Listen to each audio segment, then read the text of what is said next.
Padre Celestial, te agradecemos por traernos aquí esta mañana para abrir tu palabra, estudiar tu palabra. Pedimos la presencia de tu Espíritu Santo para dirigir la discusión, para influir en nuestras mentes. Pedimos perdón por los pecados, para que podamos ser vasijas limpias para recibir lo que tienes para nosotros. Te pido que tomes el control de esta presentación, que no sea una presentación humana, sino que sea luz y poder de lo alto. Deseamos que la lluvia tardía sea derramada sobre nosotros. Pedimos eso ahora. Pedimos la presencia de los santos ángeles para que podamos tener esa influencia en esta sala. Pedimos que cuides el trabajo que estamos haciendo con los DVDs y la transmisión en vivo. Y te agradecemos por todas estas cosas en el nombre de Jesús. Amén. Ayer decidí no ceñirme a mis notas e hice un par de errores. Y nunca escuché sobre ninguno de los errores de nadie en esta sala, pero sí los escuché en internet. Cuando David estaba ungiendo a Salomón, lo estaba haciendo porque Adonías se estaba levantando, él mismo como rey, no Absalón. Y anteriormente en la serie de adoración había querido incluir una línea de pensamiento y no lo hice. Se me pasó por alto. Y luego ayer volvió a mi atención. Y yo añadí a la palabra del Señor, pero sigue siendo válido. Él señaló que al principio del antiguo Israel, el principio de año día, y al final del antiguo Israel, el principio de año día, que aquí abajo, al final, cuando allí, en rebelión al resto, es el descanso del sábado, y eso es Ezequiel 4:6. Tienes el 46. Y luego señalé la rebelión contra el descanso, y dije que estaba en Números 14:32, y toda la gente no respondió ni una palabra, porque 14:32 suma 46, pero está en Números 14:34, y suma 48. Está bien, pero eso no importa. El 46 sigue aquí abajo, marcando el final de esta historia, que son 46 años, el templo. Está bien, pon eso en su lugar. Nosotros nos creamos un pequeño dilema en términos de notas. Estamos llamando a las notas de ayer 33b, y esto es 34. Con lo que estamos tratando es el hecho de que el libro de Daniel ilustra la historia del adventismo. Daniel capítulo 1 es el mensaje del primer ángel. Llegó en 1798. Daniel capítulo 2, mensaje del segundo ángel, en 1842. El mensaje del tercer ángel llega en 1844. Para los milleritas, esto es Daniel capítulo 3. Pero la historia de los milleritas está prefigurando nuestra historia. Así que el mensaje del tercer ángel en nuestra historia es la ley dominical. La prueba del segundo mensaje ocurre cuando el Señor lleva a su pueblo de regreso a los fundamentos. Prueba representada por el mensaje del primer ángel en nuestra historia, marcando la llegada del tiempo del fin en 1989. Así que estamos viendo los capítulos 1, 2 y 3 de Daniel como ilustración de la historia de los milleritas, ilustrando nuestra historia. Desde allí fuimos al capítulo 4 de Daniel y hemos estado identificando eso. El sueño de Nabucodonosor, del capítulo 4 de Daniel, es el sueño de William Miller, donde hay una dispersión, mencionado 7 veces en el sueño de William Miller, así como hay una dispersión de 7 veces en el sueño de Nabucodonosor. Estamos marcando el comienzo de esto en 1863, ya que es aquí donde se dejó de lado la primera de las verdades fundamentales. Esto fue hecho por Jaime Blanco. Y no es algo accidental. Es notable volver y observar la lógica que James White utilizó al dejar de lado el 2520, y lo hizo basándose en el hebreo. Así que se estaba alejando de la prueba textual y colocando una dependencia en la evaluación humana de los idiomas de la Biblia. Por supuesto, esto se va a desarrollar más y más a medida que la historia avanza. Primero, de la verdad fundamental dejada de lado en 1863. Para cuando llegas a 1989, estás en el tiempo del fin para nuestra historia, que está paralelando aquí. Esta es la llegada del mensaje del primer ángel para nuestra historia. Esto también hemos señalado la historia de Jeremías. Jeremías fue el mensajero que representa el mensaje del tercer ángel. Y así que hemos estado observando algunas de las líneas de verdad conectadas con eso. Comencemos con algo que al principio puede no parecer conectado con esto. De Educación, página 179, dice, el tiempo está cerca. Hoy, los signos de los tiempos declaran que estamos parados en el umbral de eventos grandes y solemnes. Todo en nuestro mundo es una agitación ante nuestros ojos que está cumpliendo la profecía del Salvador sobre los eventos que precederán a su venida. Y los adventistas no han tomado el tiempo, en general, para entender cuáles son estos grandes y solemnes eventos. Y se requiere que entiendas cuáles son estos grandes y solemnes eventos. Y la razón por la que estoy tomando un tiempo para centrarme en estos grandes y solemnes eventos, no lo voy a hacer en profundidad, que necesitamos identificar a medida que avanzamos. 1863 es el comienzo de la dispersión de Miller y 1989 es el final de la dispersión de Miller. En 1989, entre otras cosas, comienza la secuencia de eventos que la hermana White llama los grandes y solemnes eventos. Muy bien, así que ella lo ha mencionado aquí. Vamos a ver algunos lugares donde ella lo menciona, para que puedas ver que tú y yo tenemos la responsabilidad de entender cuáles son estos eventos. En Mensajes Selectos, libro 2, página 109, dice, todo lo que Dios ha especificado en la historia profética para cumplirse en el pasado se ha cumplido, y todo lo que aún está por venir en su orden se cumplirá. Daniel, el profeta de Dios, está en su lugar. Juan está en su lugar. En la revelación, el león de la tribu de Judá ha abierto a los estudiantes de la profecía el libro de Daniel, y así, Daniel está en su lugar. Él da su testimonio, aquello que el Señor le reveló en visión de los grandes y solemnes eventos. Ahí vamos de nuevo, de los grandes y solemnes eventos que debemos conocer mientras estamos en el umbral mismo de su cumplimiento. En la historia y la profecía, la palabra de Dios retrata el conflicto prolongado entre la verdad y el error. Ese conflicto aún está en progreso. Aquellas cosas que han sido se repetirán. Debemos saber cuáles son estos eventos mientras estamos en su umbral. ¿Qué significa eso? Tenemos que saber cuáles son de antemano. Tenemos que saber cuáles son los grandes y solemnes eventos, y tenemos que conocerlos antes de que lleguen. En Profetas y Reyes 7:15 dice, hoy en el espíritu y poder de Elías y de Juan el Bautista, mensajeros designados por Dios están llamando la atención de un mundo destinado al juicio sobre los solemnes eventos que pronto tendrán lugar en conexión con las horas finales del tiempo de gracia y la aparición de Cristo Jesús como Rey de Reyes y Señor de Señores. Aquellas personas que reciben el mensaje de la hora del juicio al final del mundo están identificando al mundo los eventos solemnes conectados con el cierre del tiempo de gracia. Así que los eventos que debemos conocer mientras estamos en el umbral de su cumplimiento son los eventos conectados con el cierre del tiempo de gracia. Y lo que decimos es que en 1989, el movimiento de reforma, es decir, donde el Señor va a producir a los 144,000, que en 1989 ese es el tiempo del fin para ese movimiento de reforma, y que estaremos paralelando la historia de los milleritas, junto con varias otras historias. Y los milleritas iban a anunciar la apertura del juicio, pero nosotros somos levantados para anunciar el cierre del juicio.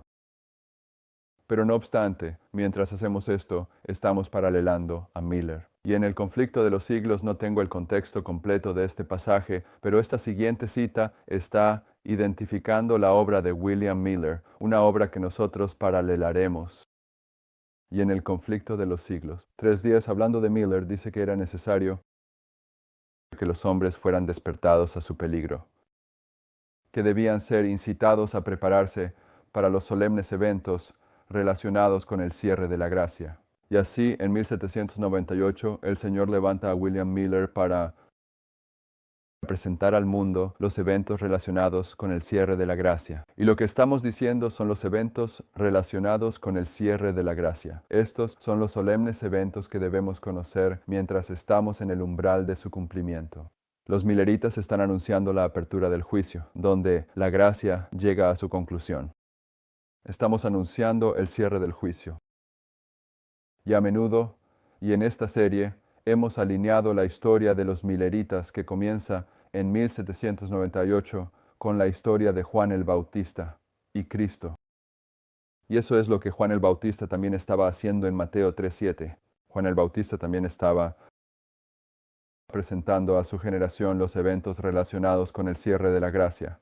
Mateo 3:7 dice, pero cuando él, Juan el Bautista, vio que muchos de los fariseos y saduceos venían a su bautismo, les dijo, generación de víboras, ¿quién os enseñó a huir de la ira venidera? Y si marcas esto como el mensaje de Juan el Bautista, de esta manera marca la ira venidera. Esto aquí siendo la cruz, 31 de Cristo, la ira venidera. Para esa historia está aquí abajo, en el 66-70 de Cristo, cuando Jerusalén está siendo destruida. Y Juan estaba anunciando a esa generación los eventos relacionados con el cierre de su gracia. Iba a cerrarse en el año 34 de Cristo, con el apedreamiento de Esteban, aunque fue un cierre progresivo. Lo estaban cerrando a lo largo del camino. Lo cerraron en la cruz, lo cerraron en el apedreamiento de Esteban, incluso comenzaron a cerrarlo cuando Jesús estaba en el templo cuando tenía 12 años.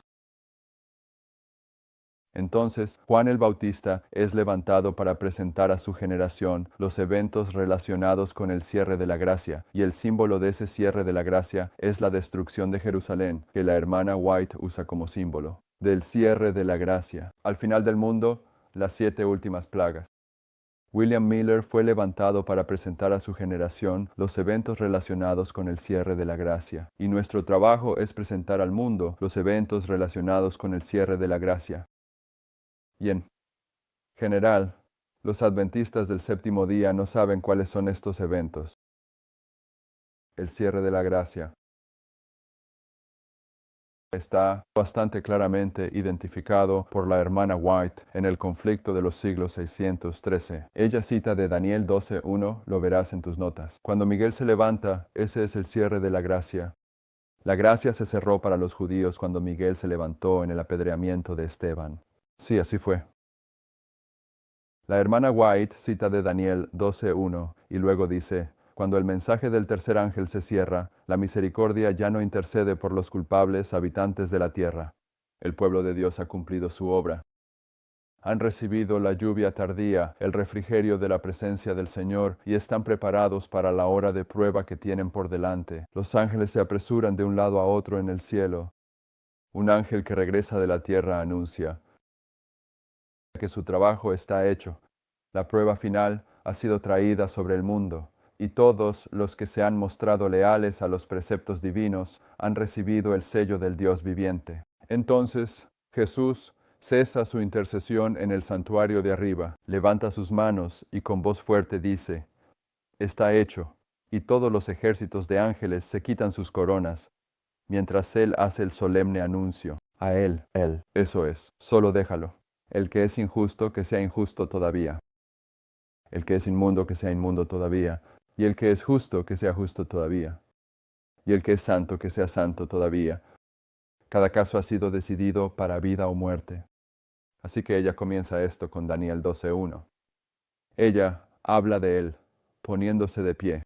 Daniel 12:1, Miguel se levanta y el pronunciamiento que da cierra la aprobación. Eso es Daniel 12:1. Entonces, cuando la hermana White habla sobre los eventos conectados con el cierre de la aprobación, Los eventos que conducen al cierre de la aprobación son los eventos que están representados. En Daniel 11, 40, 41, 42, 43, 44, 45. Y luego en Daniel 12, 1, Miguel se levanta. Es interesante porque el adventismo ha estado en su condición laodicense y adormecida. No ha prestado atención a los eventos conectados con el cierre de la aprobación. Así que hay una riqueza de verdad conectada a estos versículos que pasa desapercibida y necesitan ser tratados en detalle en esta adoración, pero a veces más adelante. Pero al menos estamos poniendo el énfasis en estos versículos para dar un poco de justificación, para marcar 1989 como el tiempo del fin. No tenemos tiempo para abordar cada punto en esta adoración y defenderlo completamente, justo cuando surge por primera vez. Así que solo vamos a hacer una breve defensa de nuestro razonamiento para identificar 1989 como el tiempo del fin. Y parte de ese razonamiento es que el versículo 40 es cuando el versículo 40 se cumple. Eso fue en 1989. Y marca el comienzo de los eventos conectados con el cierre de la aprobación.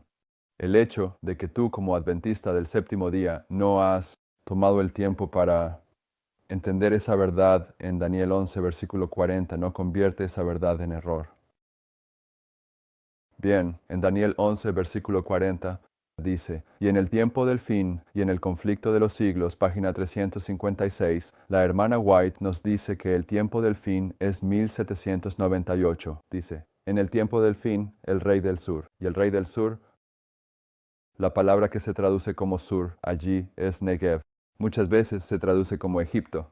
El rey del sur es el rey de Egipto. Y en Apocalipsis 11, versículo 8, habla sobre Francia y el ateísmo.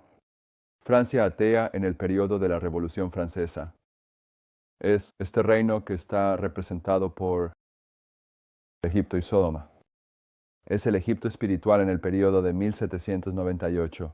La Revolución Francesa ocurre en el periodo de 1798. Así que el versículo 40 dice, y en el tiempo del fin, en 1798, el rey de Egipto, Egipto es un símbolo del ateísmo. El rey del ateísmo, la Francia atea, empujará. La palabra empujar significa guerra contra. En 1798, la Francia atea comenzará una guerra contra el rey del norte y el rey del norte. Aquí está el papado. Y efectivamente, en 1798, la Francia atea infligió la herida mortal al papado. Pero hay dos puntos en el versículo, y dice, y el rey del norte, el papado, vendrá contra él, contra el rey del ateísmo, como un torbellino. Y aquí, la segunda parte del versículo nos proyecta al fin del mundo, cuando la Unión Soviética, el nuevo rey del ateísmo en la historia del mundo, es barrida por una alianza entre el papado, el rey del norte, y los Estados Unidos. Y los Estados Unidos están representados en el versículo como carros, jinetes y muchos barcos. Barcos en la profecía bíblica, representando fuerza económica, carros y jinetes, fuerza militar. Y hay abundante evidencia histórica de que fue una alianza entre los Estados Unidos y el Vaticano la que derribó a la Unión Soviética en 1989 y fue en cumplimiento de Daniel 11, versículo 40. Hay todo tipo de evidencia de esto. Y en Polonia la semana pasada acaban de erigir un monumento a Ronald Reagan y al Papa Juan Pablo, conmemorando su trabajo y el derrocamiento de la Unión Soviética. Eso fue la semana pasada. Ni siquiera necesitas eso. Hay tanta evidencia de esto. Así que lo que estamos diciendo es que en 1989, Daniel 11, versículo 40 se cumplió, y ese es el primero de los versículos que conducen al cierre de la gracia. Por lo tanto, estos son los eventos conectados con el cierre de la gracia. Por lo tanto, este es el mensaje del pueblo de Dios al final del mundo, que es paralelo al mensaje de Miller, que es paralelo al mensaje de Juan el Bautista. Y la hermana White nos dice que, en general, no sabemos cuáles son esos eventos. Voy a omitir donde dice versículo 40 en tus notas, luego dice 40 días, 1849, 11. Voy a volver a esas tres referencias. Baja hasta donde dice los eventos conectados con el cierre de la gracia, para que puedas ver el punto que he estado haciendo sobre la hermana White. Mucha gente discute este pasaje. ¿Cómo aplicamos este pasaje aquí en el gran conflicto? Y omití la introducción. Los versículos que conducen a este párrafo están hablando sobre los judíos malinterpretando la profecía en el tiempo de Cristo. Después de que ella explica, es por su malentendido de la profecía que les permitió participar en la crucifixión de este Mesías. Luego ella dice esto sobre nosotros. Ella dice que los eventos conectados con el cierre de la gracia y la obra de preparación para el tiempo de angustia están claramente presentados. ¿Dónde están presentados? Los últimos 6 versículos de Daniel 11. Pero multitudes en el adventismo por contexto, ella solo está hablando sobre el antiguo Israel y comparándolo con el Israel moderno. Pero multitudes en el adventismo no tienen más comprensión de estas importantes verdades que si nunca hubieran sido reveladas. Estos son los grandes y solemnes eventos que debemos conocer mientras estamos en el umbral de su cumplimiento, y no los conocemos. Pero multitudes en el adventismo no tienen más comprensión de estas importantes verdades que si nunca hubieran sido reveladas. Satanás observa para arrebatar toda impresión que los haría sabios para la salvación, y en el tiempo de angustia los encontrará desprevenidos. Estas son de salvación. Ella dice que cada oportunidad que tienes para entender estos versículos, Satanás está allí, tratando de impedir que los entiendas. Y al hacerlo, te está quitando la salvación. El siguiente párrafo dice: cuando Dios envía a los hombres advertencias tan importantes que se representan como proclamadas por ángeles santos en medio del cielo, Él requiere que toda persona dotada de poderes de razonamiento preste atención al mensaje. Los temibles juicios denunciados contra la adoración de la bestia deberían llevar a todos a un estudio diligente de las profecías para aprender qué es la marca de la bestia y cómo deben evitar recibirla. Pero las masas de personas apartan sus oídos de escuchar la verdad y se vuelven a las fábulas. El apóstol Pablo declaró, mirando hacia los últimos días, que llegará el tiempo en que no soportarán la sana doctrina. Ese tiempo ha llegado por completo. Las multitudes no quieren la verdad bíblica, porque interfiere con sus deseos de un corazón pecaminoso y amante del mundo, y Satanás proporciona los engaños que aman. Ahora, los aspirantes a teólogos en el adventismo y los teólogos en el adventismo comentarán sobre lo que estoy diciendo acerca de estos 2 párrafos y dirán, mira, tomó ese primer párrafo y está diciendo que fue el último. 6 versículos de Daniel 11. Pero en el siguiente párrafo, ella claramente está hablando del mensaje del tercer ángel de Apocalipsis 14. Y porque no son intérpretes de textos, porque no están dispuestos a ser intérpretes de textos, y tomar un pasaje del Antiguo Testamento en hebreo y del Nuevo Testamento en griego, y alinearlos, entonces no están dispuestos a ver eso. Cuando se trata de una ilustración, de una historia que ocurre justo antes del cierre de la gracia, cuando tienes una ilustración de una historia que lleva al cierre de la gracia, y luego tienes un mensaje que está marcado que el pueblo de Dios está proclamando, tiene que ser el mismo mensaje. Así que en Daniel 11, versículo 44, cuando dice, y noticias del oriente y del norte lo turbarán, y saldrá con gran ira para destruir, y destruirá a muchos. Ese es el mensaje final que el pueblo de Dios da antes de que cierre la gracia. Y en Apocalipsis 14, ese mensaje del tercer ángel también es el mensaje de advertencia final que se da justo antes de que cierre la gracia. Y son el mismo mensaje porque todos los profetas están de acuerdo entre sí. Así que cuando la gente te da ese argumento sobre estos 2 párrafos, lo están haciendo basándose en el método histórico crítico de interpretación bíblica y se están escondiendo bajo falsedades y mentiras.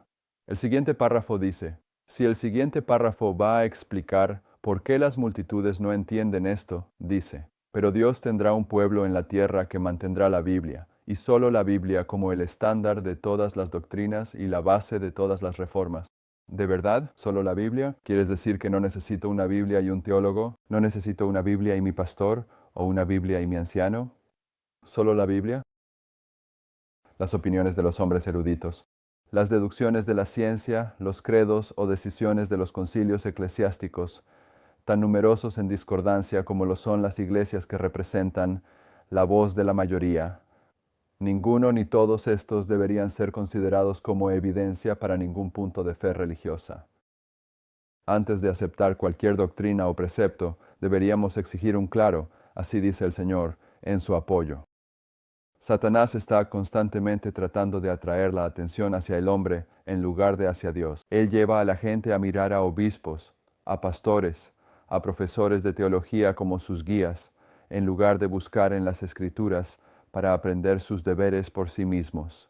Luego, al controlar las mentes de estos líderes, puede influir en las multitudes según su voluntad.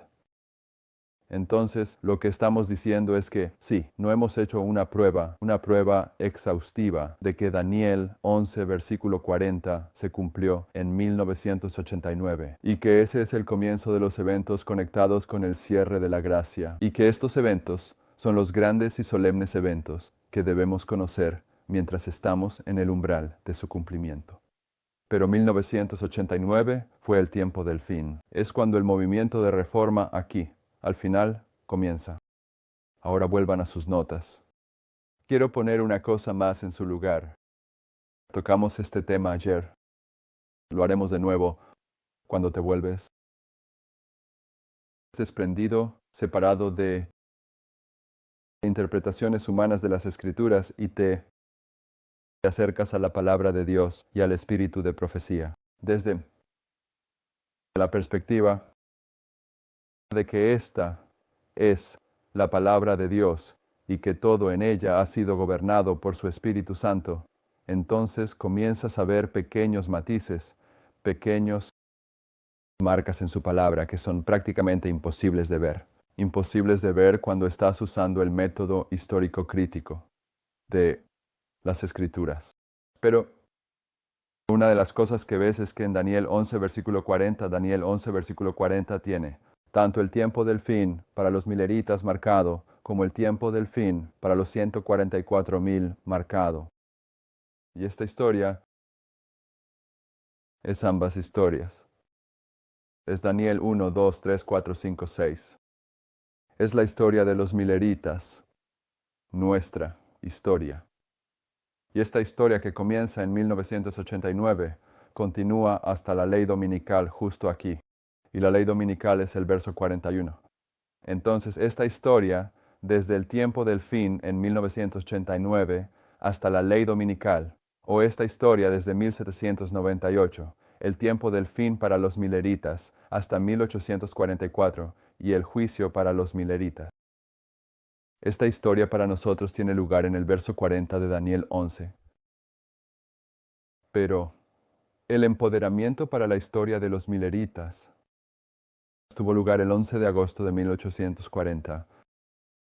Y cuando el símbolo divino desciende, el 11 de agosto de 1840, está paralelando cuando Jesús descendió después de su ascensión. Y pasó 40 días enseñando a los discípulos lo que necesitaban saber mientras se acercaban a Pentecostés. Así que este número 40 está aquí repetidamente. Y notamos ayer que Jeremías es el profeta del mensaje del tercer ángel. Y el mensaje del tercer ángel es la combinación de los tres mensajes. Este es el primer, segundo, tercer mensaje. Así que esta historia está representada por el profeta Jeremías. Y Jeremías, él tuvo un ministerio que se llevó a cabo durante 40 años. Este ministerio de Jeremías.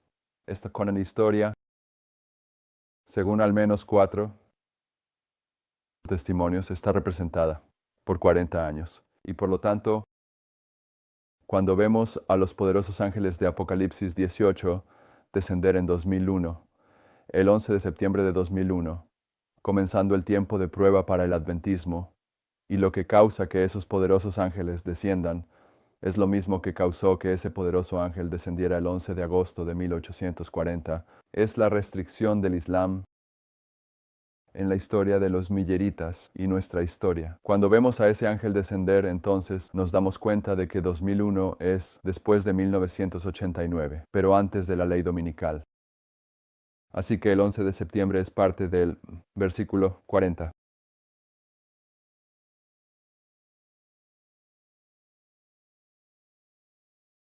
En la página 3 de sus notas, donde dice los 7 truenos, la historia de los milleritas aquí, esto es una revisión.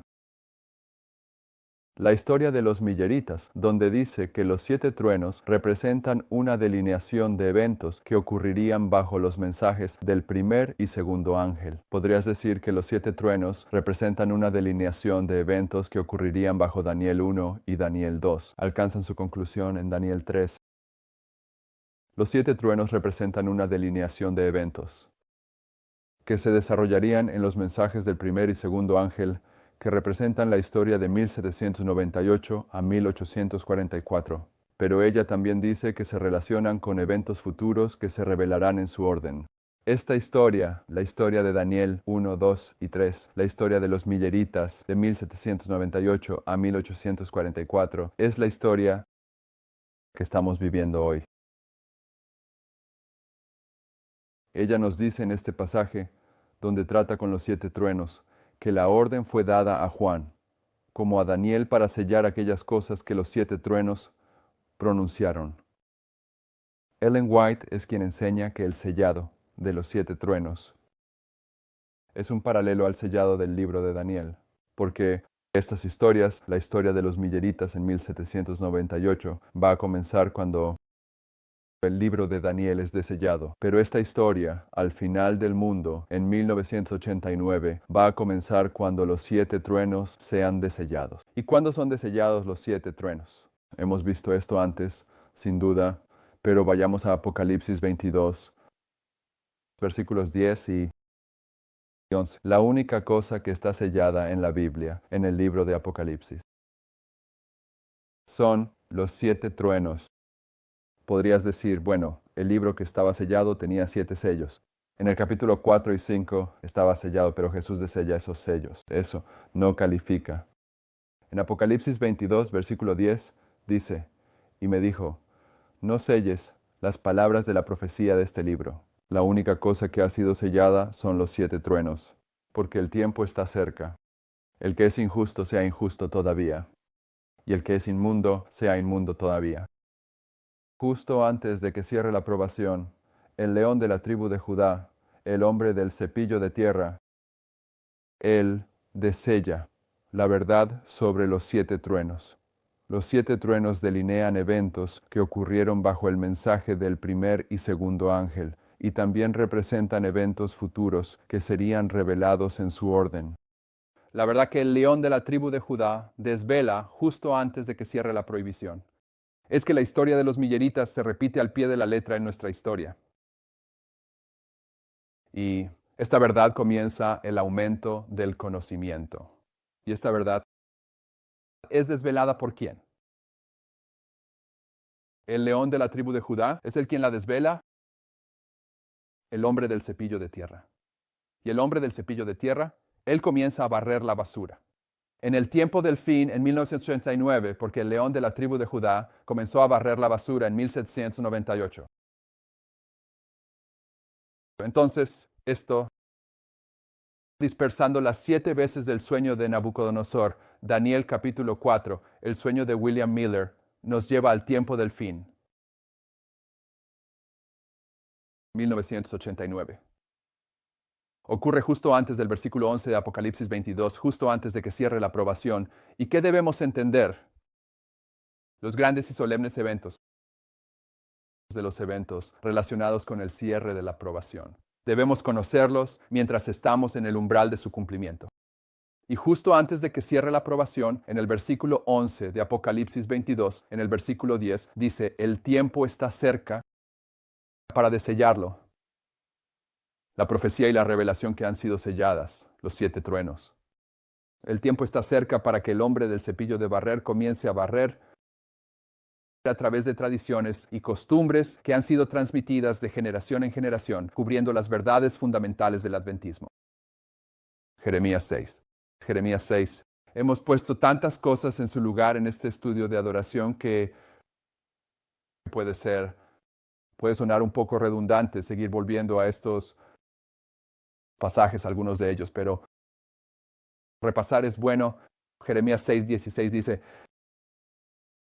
Así dice el Señor, deteneos en los caminos y mirad, y preguntad por las sendas antiguas, cuál sea el buen camino, y andad por él, y hallaréis descanso para vuestras almas. Pero dijeron, no andaremos por él. También puse atalayas sobre vosotros, diciendo, escuchad el sonido de la trompeta. Pero dijeron, no escucharemos. Hemos visto en múltiples testimonios que una de las obras que realizan los 144,000, según Josías 58:12, es que levantan los cimientos de muchas generaciones. Y observamos muchas generaciones y marcamos que el trabajo fundamental siempre comienza justo aquí. Cuando el símbolo divino desciende, ya sea Noé o Moisés o Elías o Cristo o él, en la historia del primer decreto, el trabajo fundamental se está llevando a cabo justo aquí.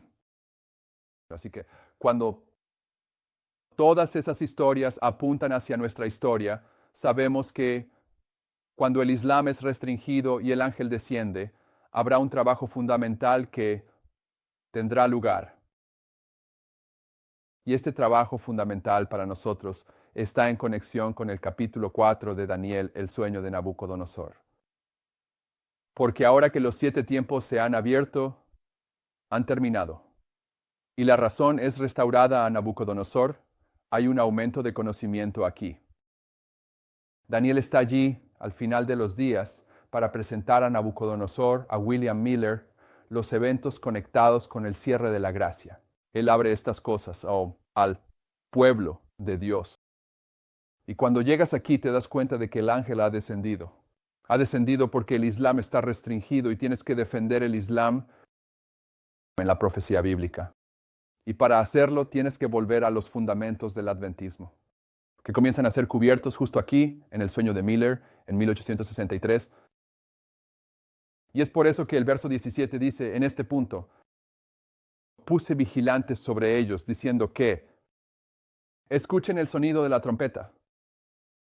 Hay 3 ayes. Es la quinta, la sexta, la séptima trompeta. La sexta y quinta trompeta, el Islam. La sexta trompeta, el Islam, están prefigurando la llegada del tercer ay justo aquí. Justo en el punto donde te llevan de regreso a los fundamentos, los vigilantes con la trompeta en sus manos están marcados porque son los que regresan a los fundamentos. Para identificar eso, la séptima trompeta, el tercer ay, es la restricción del Islam el 11 de septiembre de 2001. Así que en la página 4 de tus notas tienes a la hermana White, citando de Jeremías 6:16. Hemos leído esta cita varias veces. Está en el registro, pero no la leeré. Después de que ella cita el antiguo camino de Jeremías 6:16, ella dice, que nadie busque arrancar los fundamentos de nuestra fe, los fundamentos que se establecieron al comienzo de nuestra obra. Uno de los muchos lugares donde ella identifica que estas son las verdades fundamentales. Aquí es donde estamos volviendo a los fundamentos. El hombre del cepillo de tierra, al final de los 7 tiempos de Miller, comienza a barrer la tradición y la costumbre en 1989, pero aquí en 2001. El mensaje es empoderado. Él guía a su pueblo de regreso a los antiguos caminos, a las verdades fundamentales, y el proceso de prueba está en marcha justo aquí. Desde aquí hasta la ley dominical, 2 clases en el adventismo van a ser desarrolladas y luego demostradas. Así que ahora estamos en medio de la página 4 para tratar con el capítulo 5 de Daniel. El capítulo 5 de Daniel va a tener lugar justo aquí. Este es el lugar donde Baltasar va a demostrar las versiones insensatas del adventismo. Hemos repasado esto unas cuantas veces ya, así que no tenemos que hacer mucho estudio sobre esto. ¿Qué rechaza Belsasar aquí? Rechaza él mensaje de advertencia de Nabucodonosor. ¿Y cuál es el mensaje de advertencia de Nabucodonosor? Es el 2120, pero ¿quién es Nabucodonosor? Es su padre. Entonces, abuelo, pero en el entendimiento de la Biblia es su padre. ¿Qué está rechazando? Está rechazando el pasado antiguo. Está rechazando el mensaje fundamental de Babilonia. Leamos un par de cosas aquí. En la historia de Nabucodonosor y Belsasar, Dios habla a las naciones de hoy. Debemos tomar a pecho las lecciones que él buscó enseñar a estos reyes rebeldes. Porque si Belsasar hubiera seguido un curso en armonía con la instrucción dada a su abuelo, habría conservado no solo su reino, sino su vida. Despreció las lecciones de su abuelo y continuó en rebelión contra Dios cometiendo los mismos pecados por los cuales su abuelo había sido reprendido y castigado. Él también se enalteció en orgullo y exaltación, y el juicio final cayó sobre él y su casa. Su gran pecado fue que, a pesar de que Dios le había dado luz, se negó a caminar ¿en qué? Los caminos antiguos, los caminos de la justicia. Así que, Belsasar, ahora hemos visto que Daniel capítulo 1 es el mensaje del primer ángel, Daniel capítulo 2 el segundo, Daniel capítulo 3 el tercero. Nabucodonosor capítulo 4 es el sueño de William Miller, el encubrimiento de las verdades fundamentales del adventismo. Pero ahora, cuando el hombre del cepillo de tierra llega en 1989 y comienza a eliminar las tradiciones y costumbres, estamos en una repetición de las líneas de reforma. Y llega un momento en que el mensaje de 1989 va a ser potenciado. Y cuando es potenciado, el Señor nos lleva de regreso a las verdades fundamentales. Ahora el proceso de prueba que va a probar a Belsasar está en marcha, y lo que Belsasar representa es alguien que está rechazando los caminos antiguos. Pero la historia de Belsasar básicamente se trata de una sola noche.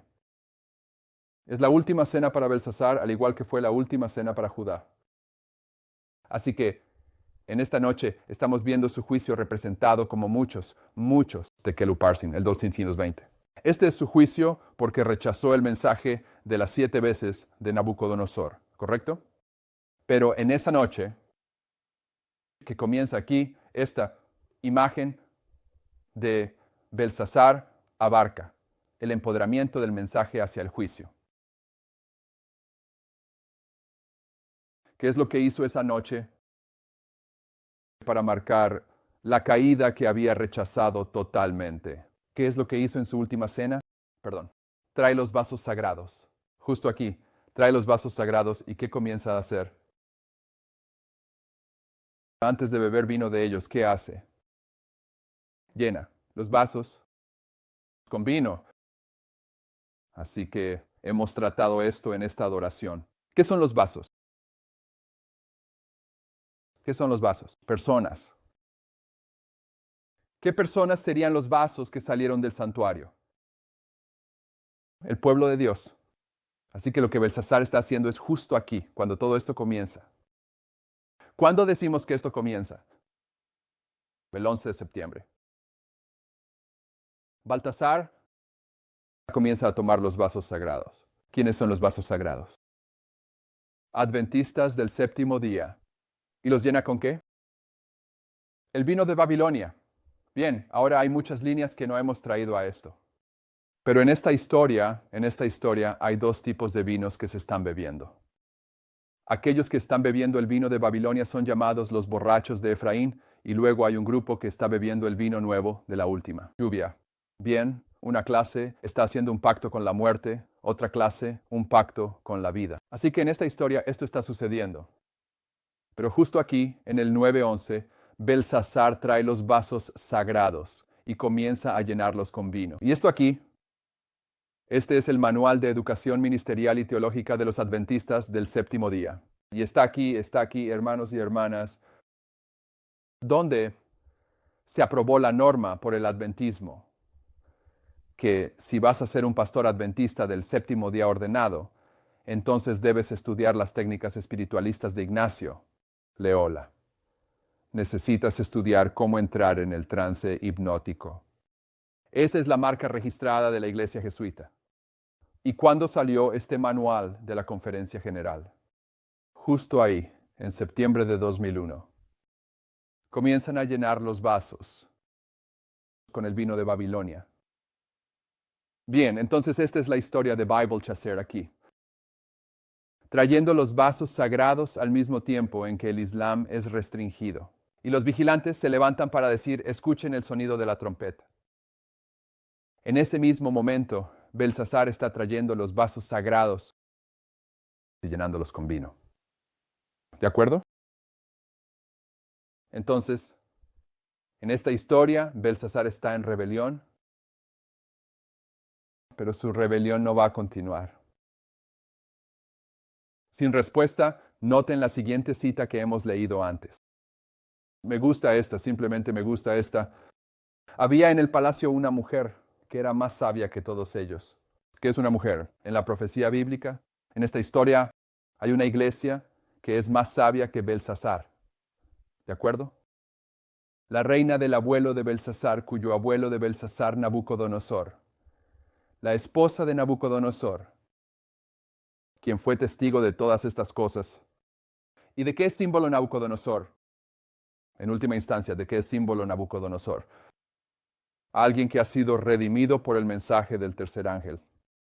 La justificación por la fe es la obra de Cristo al poner la gloria del hombre en el polvo, y Nabucodonosor es el símbolo de eso. Su esposa es la iglesia que tiene esa experiencia, y están aquí en esta historia con Belsasar. Belsasar no sabe lo que está pasando cuando la escritura en la pared aparece en la historia. ¿Qué es la escritura en la pared? Justo aquí en esta pared. Esta es la escritura en la pared. Entra en esta historia. Pero Belsasar, él no sabe qué es. ¿Por qué? Porque ha estado encadenado con las dos bandas de bronce y hierro a lo largo de esta historia. ¿Y qué es eso? El estudio de la educación falsa, el estudio del latín y el estudio del griego. El misterio de la iniquidad, que ya está en acción. No podemos entender esto porque ha estado encadenado por el hierro y el bronce. No sabe qué es el método de prueba textual, pero él puede darse cuenta. Tiene un problema en marcha. Puede darse cuenta de que hay un problema en marcha. Bien, entonces, de todos modos, había en el palacio una mujer que era más sabia que todos ellos, la reina del abuelo de Belsasar. En esta emergencia, ella se dirigió al rey con un lenguaje que envió un rayo de luz en la oscuridad. Oh, rey, vive para siempre. No dejes que tus pensamientos te perturben, ni que tu semblante cambie. Hay un hombre en tu reino en quien está el espíritu de los dioses santos. Y en los días de tu padre se halló en él luz, entendimiento y sabiduría, como la sabiduría de los dioses, a quien el rey Nabucodonosor, tu padre, el rey, digo, tu padre. ¿Está tratando de enfatizar que Nabucodonosor es el principio y Belsasar es el final, o qué? ¿Hecho? Maestro de los magos, astrólogos, caldeos y adivinos, ahora que se llame a Daniel y él mostrará la interpretación. El libro de Daniel, el mensaje de Daniel, es el mensaje que se presenta a estos apóstatas que están llenando los vasos con el vino de Babilonia. En este momento, por la iglesia que está representada por la esposa de Nabucodonosor, y es simplemente asombroso. No sé si alguno de ustedes lo hizo cuando sugerí que lo hicieran, lo que ella acaba de decir allí. Ustedes van. Miren las pequeñas frases que se utilizan para componer su comentario a Belsasar y las extrae de los libros anteriores de Daniel. Ella es alguien que es fluida en el lenguaje del libro de Daniel. Daniel no se desvió de su deber. Puso los pecados del rey ante él, mostrándole las lecciones que podría haber aprendido, pero no lo hizo. Belsasar no había prestado atención a los eventos tan significativos para él. No había leído correctamente la historia de su abuelo. La responsabilidad de conocer la verdad había recaído sobre él, pero las lecciones prácticas que podría haber aprendido y aplicado no lo habían sido, tomadas a pecho, y su curso de acción trajo el resultado seguro. Esta fue la última fiesta. Esta es la última cena de Belsasar, al igual que fue la última cena de Judá, si recuerdas esa presentación. Esta fue la última fiesta de alarde celebrada por el rey caldeo, porque aquel que soporta por mucho tiempo la perversidad del hombre ha dictado la sentencia irrevocable. Belsasar había deshonrado grandemente a aquel que lo había exaltado como rey y su tiempo de prueba le fue quitado. Instructor de la Juventud, 26 de mayo de 1898. Bible Echo, 25 de abril de 1898, dice: a Belsasar se le habían dado muchas oportunidades para conocer y hacer la voluntad de Dios. Había visto a su abuelo Nabucodonosor desterrado de la sociedad de los hombres. No solo lo escuchó, él estaba allí. Había visto el intelecto en el que el orgulloso monarca se gloriaba, quitado por aquel que lo dio. Había visto al rey ser expulsado de su reino y convertido en compañero de las bestias del campo. Pero el amor de Belsasar por la diversión y la autoglorificación había enfrentado las lecciones que nunca debería haber olvidado, y cometió pecados similares a aquellos que trajeron. ¿Qué tipo de juicios? La señal es un signo. Los juicios de Nabucodonosor son un signo. ¿Y cuál fue el juicio de Nabucodonosor? El 2120. Y lo colocamos en el contexto de que todas las señales en la Biblia se aplican al fin del mundo porque los profetas hablan más sobre el fin del mundo que sobre los días en los que viven. Entonces, ¿cuál fue la señal en esta historia que Belsasar debía reconocer? ¿El juicio señal? Es un 2520.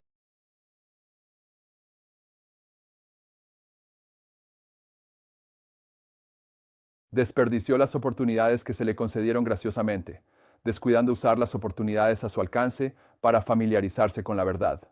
¿Qué debo hacer para ser salvo? Fue una pregunta que el gran pero insensato rey pasó por alto con indiferencia. Aquí está el rey insensato. Este es el peligro de la juventud imprudente y temeraria de hoy. La mano de Dios despertará al pecador como a Belsasar, pero para muchos será demasiado tarde para arrepentirse. El gobernante de Babilonia tenía riquezas y honor, y en su altiva autoindulgencia se había levantado contra el Dios del cielo y la tierra.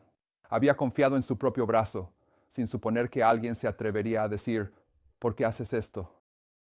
Pero cuando la mano misteriosa trazó las letras en la pared de su palacio, Belsasar quedó asombrado y en silencio. En un momento fue completamente despojado de su fuerza y humillado como un niño pequeño.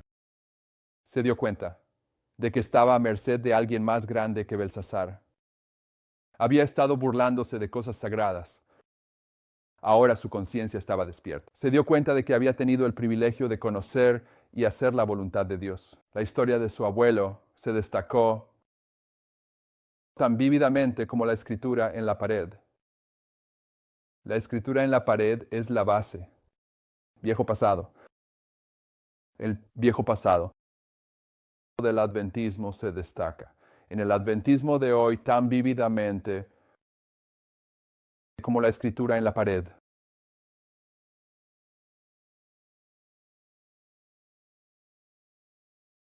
Bien, tengo un pasaje bastante largo aquí de Profetas y Reyes 450, 451, y no lo voy a leer por cuestión de tiempo. Ella está hablando de Jeremías aquí. Y la historia de Jeremías es la historia del primer, segundo y tercer mensaje del ángel. Él es el profeta del mensaje del tercer ángel. Y si ves el cuarto párrafo, cuando ella está hablando sobre la historia de Jeremías, tratando con el final, tres reyes, Joacim, Joacim y Jeremías, ella va a citar, hablar sobre, en esa historia contemporánea, la obra de Ezequiel, y ella dice nuevamente, testifica Ezequiel: la palabra del Señor vino a mí, diciendo: hijo de hombre, he aquí, ellos de la casa de Israel dicen, la visión que él ve es para muchos días por venir, y él profetiza de tiempos lejanos.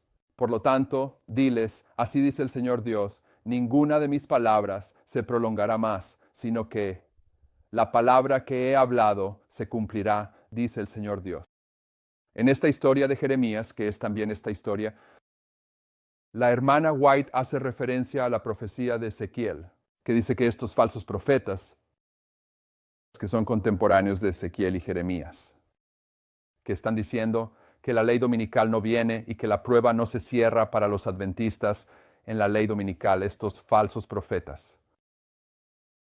Que el Señor hace esta declaración en Ezequiel 12 que el tiempo está cerca, que toda visión se va a cumplir. Ahora, la razón por la que estoy poniendo eso en su lugar es esta profecía particular en Ezequiel, en esta historia.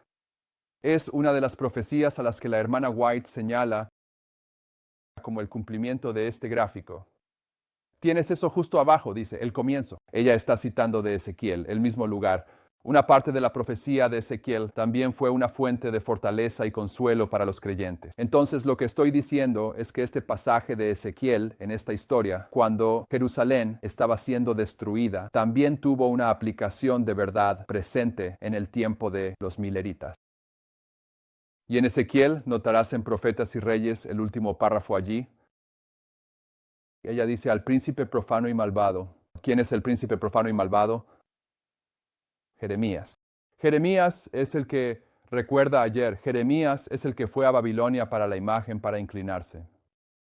Representando el liderazgo de quién. ¿Qué va a aceptar qué? Ese es Jeremías. Él es el príncipe profano y malvado. Al príncipe profano y malvado le había llegado el día del ajuste de cuentas final. Quita las diademas, decretó el Señor, y quita la corona. No hasta que Cristo mismo estableciera su reino se le permitiría a Judá tener un rey nuevamente. Yo lo trastornaré. Entonces lo que estoy diciendo es que estas profecías de Ezequiel y Jeremías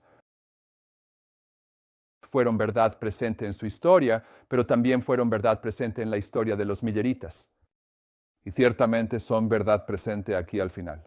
Noten, donde dice, página tras página podría escribirse respecto a estas cosas. Conferencias enteras se están impregnando con los mismos principios pervertidos. ¿Cuáles son los principios pervertidos? Se están siendo impregnados con los principios de las bandas de hierro y bronce que han sido envueltas alrededor del tocón del árbol. Educación superior. Conferencias enteras se están impregnando con los mismos principios pervertidos. Para la parte inferior de la página 6. Voy a mostrar que ella va a aplicar este pasaje de Ezequiel a nuestros días.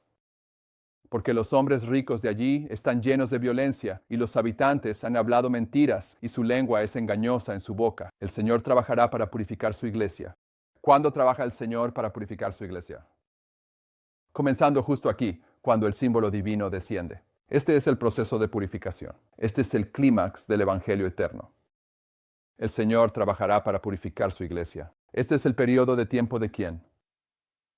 Baltasar. Hoy estamos estudiando a Belsasar. Ha sido ilustrado por varios. Te digo, en verdad, el Señor está a punto de voltear y revolver. Eso es Ezequiel allí. Esa es su historia. En las instituciones llamadas por su nombre. No puedo decir cuán pronto comenzará este proceso de refinamiento, pero no se demorará mucho. Aquel cuyo aventador está en su mano limpiará el templo de su contaminación moral. ¿Quién tiene el aventador en su mano? Es el hombre del cepillo de suciedad, justo aquí en el tiempo de Belsasar. Porque Belsasar trajo los vasos sagrados. Vertió el vino de Babilonia en él, marcando el cierre de su tiempo de prueba, produciendo la escritura en la pared. Bien, donde dice el último engaño de Satanás, todavía tratando con la historia de Jeremías, dice que como intérprete del significado de los juicios que comenzaban a caer sobre Judá, Jeremías se mantuvo noblemente en defensa de la justicia de Dios y de sus designios misericordiosos, incluso en los castigos más severos. Incansablemente el profeta trabajó. Deseoso de alcanzar a todas las clases, extendió la esfera de su influencia más allá de Jerusalén hacia los distritos circundantes mediante frecuentes visitas a varias partes del reino. En sus testimonios a la iglesia, ¿alguna vez escuchaste la frase testimonios a la iglesia? En los testimonios de Jeremías a la iglesia, Jeremías se refería constantemente a las enseñanzas del libro de la ley, que había sido tan grandemente honrado y exaltado durante el reinado de Josías.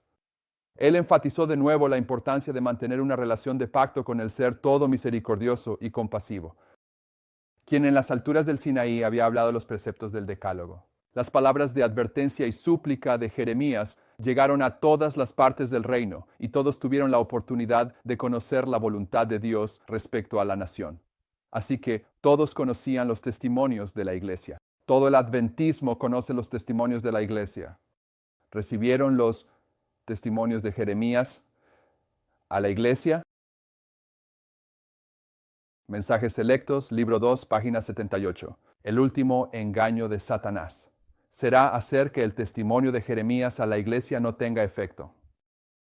El último engaño de Satanás será hacer que el testimonio del Espíritu de Dios no tenga efecto. Donde no hay visión, el pueblo perece. ¿Cuál es la visión? La visión son los eventos relacionados con el cierre de la gracia, que debemos conocer mientras estamos en el umbral de su cumplimiento, que multitudes en el adventismo no tienen más entendimiento. Estas grandes verdades como si nunca hubieran sido reveladas. Donde no hay visión, el pueblo perece. Satanás trabajará ingeniosamente de diferentes maneras y a través de diferentes agencias para desestabilizar la confianza del pueblo remanente de Dios en el verdadero testimonio. Él introducirá visiones espurias para engañar y mezclará lo falso con lo verdadero. Y disgustará tanto a la gente que considerarán todo lo que lleva el nombre de visiones como una especie de fanatismo, pero las almas honestas, al contrastar lo falso y lo verdadero, no podrán distinguir entre ellos. Así que en esta historia lo que estoy diciendo es que está marcado que aquí es donde se rechaza el espíritu de profecía. Y por supuesto, ya hemos argumentado que cuando el Señor lleva a su pueblo de regreso a la verdad fundamental, están conectados con el espíritu de profecía. Ahí es donde comenzamos en esta serie de adoración, es que la hermana White pone su sello de aprobación en estas verdades fundamentales. Rechazas las verdades fundamentales, estás rechazando el espíritu de profecía simultáneamente y viceversa. Y en esta historia rechazaron los testimonios de la iglesia, los testimonios de Jeremías. Y así, el rey del norte, la ley dominical está llegando. Nabucodonosor está viniendo para matar a los hijos de Jeremías y luego sacarle los ojos. ¿Verdad? Entonces, en Jeremías 52, 4 y 5, ¿qué dice sobre eso? Dice, sucedió en el 9º año de su reinado. ¿El reinado de quién? Jeremías. Sucedió en el 9º año de su reinado, en el 10º mes, que Nabucodonosor, rey de Babilonia, vino todo su ejército contra Jerusalén y construyó fortalezas alrededor. Así que la ciudad fue sitiada. ¿Hasta cuándo? El 11º año. Así que el asedio de Jerusalén y Jeremías tiene lugar en el 911. El año 911. Esta historia aquí, una de las cosas con las que comenzamos, fue que en esta historia, en el tiempo de Cristo, que Juan el Bautista presentó. Los eventos conectados con el cierre de la gracia, ¿no es así? Y Juan el Bautista basaba su mensaje ¿en qué? ¿En qué? Daniel, 9 años. Y Miller vino y presentó los eventos conectados con el cierre de la gracia, y su mensaje fue Daniel 8. Pero Daniel 8 no tiene sentido sin Daniel 9. Tienes que tener Daniel 9 para darte un punto de partida para Daniel 8. El mensaje de Miller también era Daniel 9. El mensaje de Juan el Bautista era Daniel 9. El mensaje de Miller era Daniel 9. Y la hermana White lo dijo. La hermana White habla de que estaban predicando diferentes porciones de la misma profecía. Así que en la historia de los milleritas, los eventos conectados con el cierre de la gracia se basan en Daniel 9 y anuncian la apertura del juicio. Pero en nuestra historia estamos tratando con lo mismo, los eventos conectados con el cierre de la gracia. Pero nuestro mensaje proviene de Daniel 11. Al igual que la captura de Jerusalén por Nabucodonosor comenzó en el 9º año y terminó en el 11º. Pero no puedes ver eso si no haces prueba de texto. Y no quieres verlo. Esa misma noche Belsasar fue asesinado. Y cuando Belsasar es asesinado, se demuestra quiénes son las vírgenes prudentes y las insensatas en el adventismo. Esta es la ley dominical. Y en nuestra próxima presentación cerraremos esta consideración de los primeros 6 versículos de Daniel, porque el capítulo 6 de Daniel es la ley dominical. Está justo a tiempo. Sigue al capítulo 5 de Daniel. El capítulo 5 de Daniel muestra la rebelión que ocurre después de que la dispersión del capítulo 4 de Daniel ha ocurrido, que sigue la historia de los milleritas desde 1798 hasta 1844, que es Daniel capítulo 1, 2 y 3. Así que el domingo, si Dios quiere, terminaremos esto, mirando Daniel capítulo 3 y la subsiguiente ley dominical. ¿Oramos? Padre Celestial, te agradecemos que tú, como el hombre del cepillo de tierra, como el león de la tribu de Judá, estás dispuesto a abrirnos estas maravillosas verdades. Pero sabemos que así como los primeros 6 capítulos son una ilustración del adventismo al final, también lo es el 9º capítulo de Daniel.